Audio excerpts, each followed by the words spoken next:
કોને ખબર કે તે કેવી રીતે કરી બતાવે છે? તેના નસીબનું બધું જ અમને પમાડે છે. તે પોતે ભૂખી રહીને અમને જમાડે છે. અમારા માટે આટલું બધું કરી તે અમને કરજદાર બનાવે છે. અમારા હૃદયમાં રહી તે રાજ કરી બતાવે છે. પોતે બધું જ ગુમાવીને અમને સંતોષ પમાડે છે. બધાથી લડીને તે અમને બચાવે છે. પરિવારના દરેક સભ્યોનો કિરદાર તે નિભાવે છે. તે ચિંતિત હોય છે પરંતુ નથી તેવું બતાવે છે. કોને ખબર કે આવું સર્જન કોણ કરી બતાવે છે? ધન્ય છે જે ખાલી જગ્યાનું સર્જન કરી બતાવે છે. હવે ખાલી જગ્યામાં શું આવે? આંગળી વચ્ચે કરો જેને બી ખબર હોય.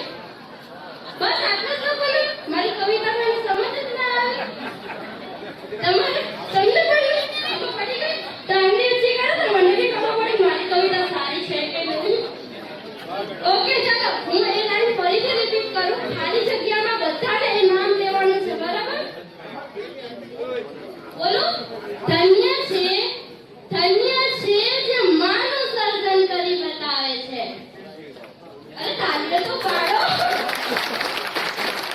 હવે માનું આપણા જીવનમાં બહુ મહત્વ હોય છે તો દરેક વ્યક્તિને ખબર જ હોય છે.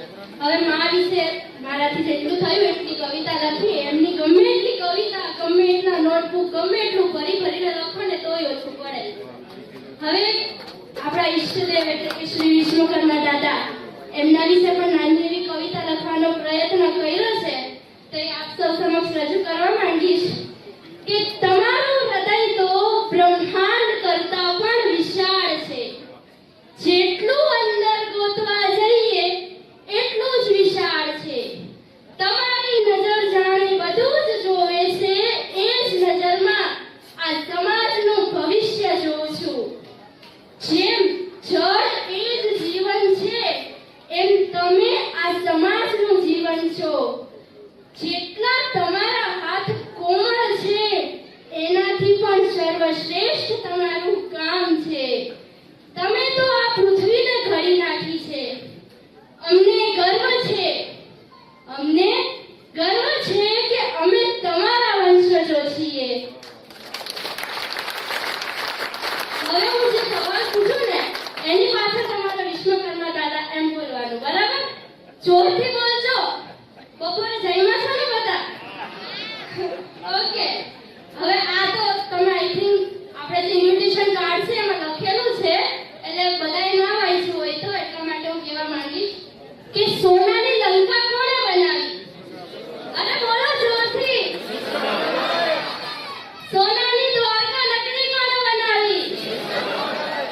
શિવજી માટે શિવ ધનુષ કોણે બનાવ્યું? રામ ભગવાન માટે રામ બાણ કોણે બનાવ્યું? પરશુરામ માટે પરશુ કોણે બનાવ્યું? આપણા પૂર્વજોને કામ કરવાની પ્રેરણા કોણે આપી? અધર્મ સાથે લડવા દેવો માટે સુદર્શન ચક્ર કોણે બનાવ્યું? Thank you. મારાથી જેટલી હું તમને જે સંદેશ